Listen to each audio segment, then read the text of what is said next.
안녕하세요. 말씀 베이커리 907번째 시간 기도하심으로 시작하겠습니다. 거룩하신 주님 감사합니다. 주님의 말씀을 묵상합니다. 성령님께서 말씀에 조명이 되어 주시옵소서.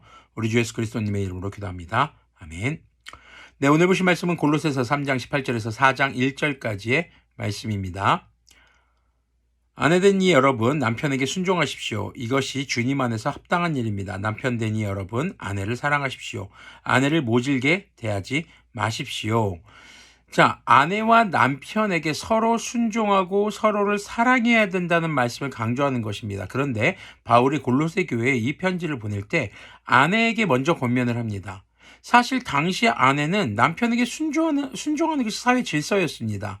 그 당시에는 여성들이 사회적 약자였습니다. 왜 굳이 그러면은 바울은 사회적 약자에 속하는 여성들에게 먼저 남편에게 순종할 것을 권면했을까요? 그것은요, 뒤에 나오는 남편에게 행해야 할 지침을 더 강조하기 위해서입니다. 당연한 말씀입니다. 그 당시에는. 그런데 남편에게 아내를 사랑하라 그리고 모질게 대하지 말라는 것은 사실 어쩌면 당연하지 않을 수 있는 말씀입니다. 아내들에게 아주 당연하게 당시에도 행해지고 있었던 것을 권면하면서 모두가 수긍하는 가운데 남편에게 아내를 사랑하라는 것, 아내를 모질게 대하지 말라는 것을 더욱더 강조하기 위한 수사법으로 볼 수 있는 것이죠.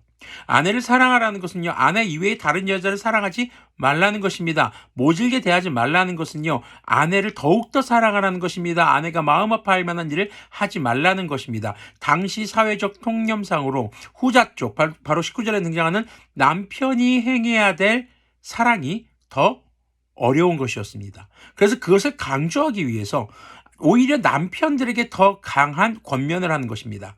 20절 보면요. 자녀되니 여러분, 모든 일에 부모에게 복종하십시오. 이것이 주님을 기쁘게 해드리는 일입니다. 어버이 되니 여러분, 여러분의 자녀들을 격분하게 하지 마십시오. 그들의 의기를 꺾지 않아야 합니다. 이것도 역시 비슷합니다. 당시의 자녀들은 부모에게 순종하는 것이 당연한 것이었습니다. 그런데 부모들이 자녀들을 분노하지 않게 하는 것, 그들의 의기를, 그들의 마음을 꺾지 않는 것, 이것은 좀 더 일반적이거나 보편적이지 않은 것이었죠. 그래서 당시의 기득권이라고 볼 수 있는 남편과 부모들에게 더욱더 이러한 권면을 강하게 하기 위해서 당시 사회적 약자들에게 하는 권면을 먼저 했던 것으로 볼 수 있겠습니다. 자, 이렇게 가정생활에서 남편과 아내는 서로 사랑해야 합니다. 지금으로 그러면은 보면 어떻게 될까요? 현재 상태에서는. 현대사회에서는요, 누구에게 순종하고 복종하고 아닙니다. 서로 사랑하고 서로 존중해야 한다는 것으로 볼 수 있겠죠. 자녀들은요, 부모가 나의 삶을 책임져주고 나의 주 양육자, 그리고 내가 아직 독립하기 이전이라면 부모님의 말에 귀를 기울이는 것이 당연할 것이고, 부모라고 해서 자녀의 모든 것을 결정하는 것이 아니라 자녀의 의견을 듣고 서로 대화하는, 서로 존중하는 태도가 중요하다는 것을 우리는 또 생각해 볼 수 있어야 되겠습니다. 이 말씀이 당시 골로새 교회의 지역 그리고 그 시대의 상황들을 속에서 우리가 바라봐야 하고, 그리고 현 시대에는 그럼 이것을 어떻게 적용해야 될까를 바라봐야 되겠죠. 22절 보면요, 여기서는 에베소서와는 다르게 종과 주인의 관계가 좀 더 많은 비중을 차지하고 있습니다. 종으로 있는 이 여러분, 모든 일에 육신의 주인에게 복종하십시오. 사람을 기쁘게 하는 자들처럼 눈가림을 하지 말고 주님을 두려워하면서 성실한 마음으로 하십시오. 무슨 일을 하든지 사람에게 하듯이 하지 말고 주님께 하듯 진심으로 하십시오. 여러분은 주님께 유산을 상으로 받는다는 사실을 기억하십시오. 여러분이 섬기는 분은 주 그리스도님이십니다. 당시 종들은요, 주인에게 복종하는 게 당연한 것이었습니다. 그런데 주인에게 더 잘하고 더 복종 잘한다고 해서 뭐 돈을 더 받나요? 종입니다. 종. 더 받는 게 없어요. 그런데 이 바울의 말씀은요, 사실 당시 종들에게 충격적인 말씀입니다. 성실하게 하래요. 근데 어떻게 해요? 주님께 하듯이 진심으로 하라는 것입니다. 지금 주인에게 무엇인가를 받기 위해서 하는 것이 아니라 주님께 받은 구원, 그리고 주님께 유산을 상으로 받는다는 것, 바로 주님 나라에 들어갈 자격을 얻게 된다는 것이죠. 구원의 완성을 말하는 것입니다. 그래서 주님께 하듯 자신에게 처해진 상황에서 주인에게 잘 하라는 것입니다. 자, 25절 한번 보십시오. 불의를 행하는 사람은 자기가 행한 불의의 대가를 받을 것입니다. 거기에 사람을 보고 차별하는 일이 없습니다. 주인이든 종이든 똑같이 불의의 대가를 받을 것이다 라고 하면서 1절 주인에게 넘어갑니다. 주인된 여러분, 정당하고 공정하게 종들을 대우하십시오. 여러분도 하늘에 주인을 모시고 있다는 사실을 아시기 바랍니다. 주인이라고 생각하는 사람들도 주님의 종이라는 것입니다. 지금 약자들을 먼저 이야기합니다. 근데 약자들에 대한 부분들은 당신은 다 지켜주고 있던 거예요. 다만 지금 기득권이라고 불리는 남편, 부모, 그리고 주인들이 이 부분이 지켜지지 않는 부분이기 때문에 그들에게 더 강조하는 말씀입니다. 그런데 우리가 놀라운 사실을 하나 생각해 봐야 됩니다. 아내와 남편의 관계, 자녀와 부모의 관계, 종과 주인의 관계, 전부 다 성경에서는 우리와 주님의 관계로 묘사되는 내용입니다. 한마디로 아내를 대할 때 함부로 대하지 말라는 것입니다. 주님께서 자신을 어떻게 대했는지를 기억하라는 것입니다. 모든 그리스도인들은 우리 주 예수님의 신부되는 사람들입니다. 그렇기 때문에 주님께 순종하고 있는가? 주님의 말씀에 따르고 있는가? 바로 아내를 사랑하고 모질게 대하지 말라는 것은 주님의 말씀입니다. 자, 부모에게도 마찬가지입니다. 우리는 부모이지만 주님 앞에서는 영원히 주님의 자녀인 것이죠.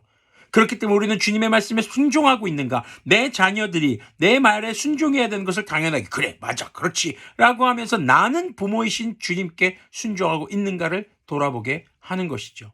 종과 주인의 관계에서도 마찬가지입니다. 그래, 종이 나에게 아주 최선을 다해야 되는 게 맞아, 그게 옳은 것이지. 그럼 나는 주인이신 주님께 정말 마음을 다해서 행하고 있는가, 순종하고 복종하고 있는가 돌아봐야 하는 것입니다. 이것이 단순히 당시의 노예제도라든가 남존 여비 사상을 어떤 지지하는 것으로 절대 그렇게 생각해서는 안 됩니다. 현대사회에서 받아들여진다는 것은요, 서로 존중하고 서로를 챙겨주고 사랑하고 공정하게 대해야 된다는 것입니다. 주님께 대하듯. 남편이 아내를 대할 때도, 아내가 남편을 대할 때도, 부모가 자녀를 대할 때도, 자녀가 부모를 대할 때도, 고용인과 고용주가 서로를 대할 때도 주님을 대하듯 할 수 있어야 됩니다. 왜냐하면 우리의 모든 삶을 주님께서 보고 계시기 때문입니다. 우리는 주님 앞에서 아내 될 사람이고, 주님 앞에서 자녀들이고, 주님 앞에서 종들인 것을 기억하십시오. 그 어느 누구도 주님 앞에서 자신이 남편으로 또 부모로 또 주인으로 설 수 없습니다. 그렇게 우리는 무엇을 하든지 주님께 하듯 하는 주님의 신부, 그리고 주님의 자녀, 주님의 종이 되는 우리가 되어야 할 것입니다. 기도하겠습니다. 거룩하신 주님, 감사합니다. 우리가 서로가 서로를 대할 때 좀 더 서로를 사랑하고 존중하고 주님께서 교회를 사랑하셨듯, 목숨을 다해 사랑하셨듯 우리도 서로를 위해 정말 자신의 모든 것을 내어주는 사랑으로 사랑할 수 있도록 긍휼을 베풀어 주시옵소서. 자신의 권리를 주장하기보다는 주님께서 우리를 사랑하신 것을 기억하며 사랑으로 대하고 존중하고 서로의 의견을 존중해 줄 수 있는 그런 주님의 자녀들이 될 수 있도록 긍휼을 베풀어 주시옵소서. 우리 주 예수 그리스도님의 이름으로 기도합니다. 아멘. 네, 우리가 타인에게 주님께 하듯 하십시오라고 요구하기 전에 나에게 내가 주님께 하듯 해야 한다라는 결단이 있는 우리들이 되기를 소망합니다.